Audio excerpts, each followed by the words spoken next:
Hello Arsenal fans, today is the day. Arsenal have the biggest game of the Emirates era. Apologies for the lack of uploads, as you will see here. I am now married, so I got married to my wonderful now wife, which meant that I didn't have enough time or much time to record Arsenal content, but we are back today on the channel and it's on the eve of the game where Arsenal will take place against PSG in the semi-final of the Champions League. This is by far the biggest game of the Emirates era and one that hopefully Arsenal can bring home the bacon. In today's video, we're going to be discussing different aspects ahead of the game, who I believe to be starting, and key talking points.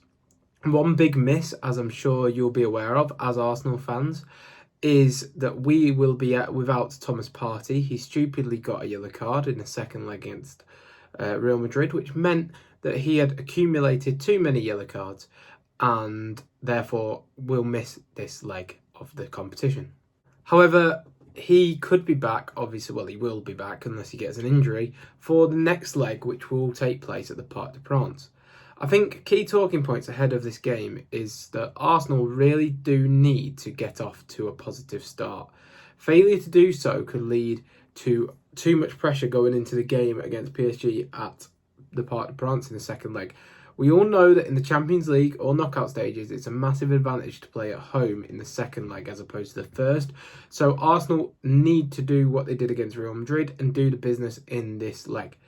Key talking points will be how Jakub Kiwior can deal with the likes of Ousmane Dembele and the pace that from Doué that PSG have in wide areas. The midfield battle is something interesting. Arsenal have a very robust and physical midfield, with also a substantial amount of technical ability coming from one player, Martin Odegaard. PSG are more technical through each individual, whether it be Fabian Ruiz or João Neves, but they are less physical. So if Arsenal can dominate the midfield physically, then they could win half the battles. Therefore, for me, I think that Mikel Merino could be key. Playing him in that number 8 that can move up to striker in transitions role will be essential because he's good at winning the second ball, winning the duels, but he's also someone that we can aim aerially at. PSG, whilst technically brilliant, physically really good in terms of pace and power, they do lack that aerial presence, and that is an area that Arsenal can hopefully combat. Now, leading into this game, I think that we have everyone fit and available bar Calafiori. We arguably have players that have more in the tank due to injury this season, so as in they haven't played as many games this season, so you'd imagine they're going to give us a bit more. So Bukayo Saka, for example, hasn't played for a large amount of the season, so hopefully he's refreshed for this game. That lack of mental fatigue could prove key over the two legs, but I do think that this tie overall in terms of both games does basically will be decided tonight. If Arsenal get a draw going into the second leg at the Parc des Princes, I think that we will exit the competition. Equally, if we lose, I think that we exit the competition. The only way I see Arsenal getting through in the Champions League is taking a win, taking a lead to the Parc des Princes. So that's something that's key. In terms of team sheet predictions, lineups, we'll go through each individual role of the players as we're saying it. But I think David Raya is going to have a big night. He'll start. He's really commanding in aerially. He's really good at calming down the play at the back, playing it out from the back and dictating the whole of Arsenal's tempo and build-up. He's also, as you've seen recently, very good at playing long balls quickly from corners to that left wing spot. More importantly, Gabby Martinelli, which may be key with PSG liking to push their fullbacks high. Hakimi and Mendes are fullbacks who like to overlap and push forward, which means there may be spaces to exploit for Gabriel Martinelli in behind. So Raya will prove pivotal here. In terms of his right-sided distribution, I sometimes struggle with Raya's quick distribution to Saka. I don't think it's necessarily as good as his distribution to the left, but equally, David Raya will set the tempo and the pace for the game.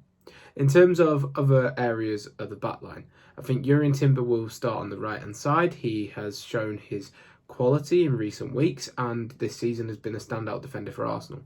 For me personally, if I was going into it and Ben White was match sharp, I'd play Ben White on the right back and Timber at left back.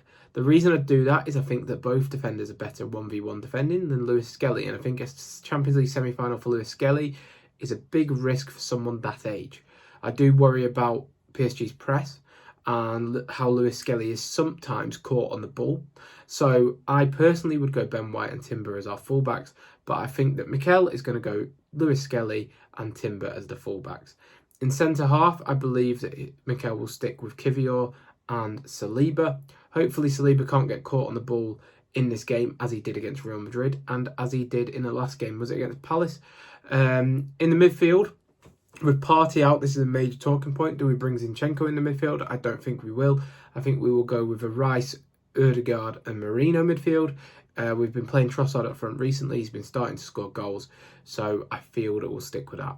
The midfield is basically going to be Ødegaard setting the pressing tempo, as he often does, and telling the team when to push, when to stay back. It'll be Declan Rice mopping up in the midfield, physically hopefully overpowering them defensively. And it'll be Merino being a late runner into the box to support Trossard.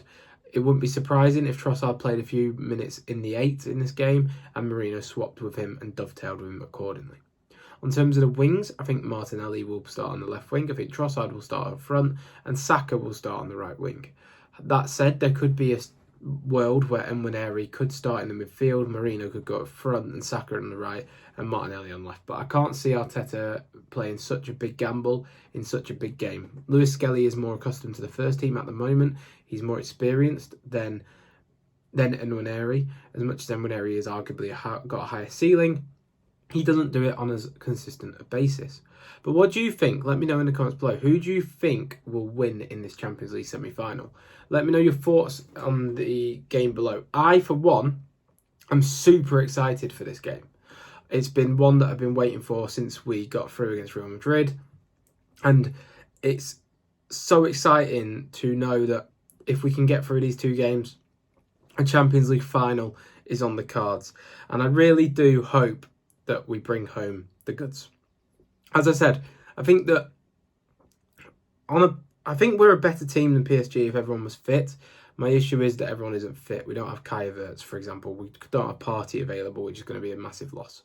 As much as he has his doubters and he's also morally kind of suspect, he has been unbelievable this season for Arsenal. So if we look at it in football terms, it's a massive, massive loss. Obviously, not having Gabriel. If we had Gabriel, I think I'd be more confident from corners because PSG do concede a lot from corners. PSG also went into the last game, lost 3-1 against Nice, which was their first loss of the season. So that's an interesting standpoint, but we have to beat the best to be the best. So let's try beat PSG. Let's all get behind a team. Let's support them. We've seen Arteta in the press conference saying he wants us to wear the full kit. He wants us to get our boots on. And yes, he's just saying it to show that he wants an atmosphere, but he also wants support from the boys. So let's hopefully get a good result here. If you haven't seen behind me, I have got this as a wedding gift from some people. It is a Saka and Henry signed shirt. And then on this other side, I have Theo Walcott signed there and Lehman there, just as something a bit more fun, just to show you. Anyway, so yeah, we are constantly improving. I hope you have enjoyed. Obviously, leave your comments below. Please be sure to like and subscribe for more from me. Without further ado, see you next time. Goodbye.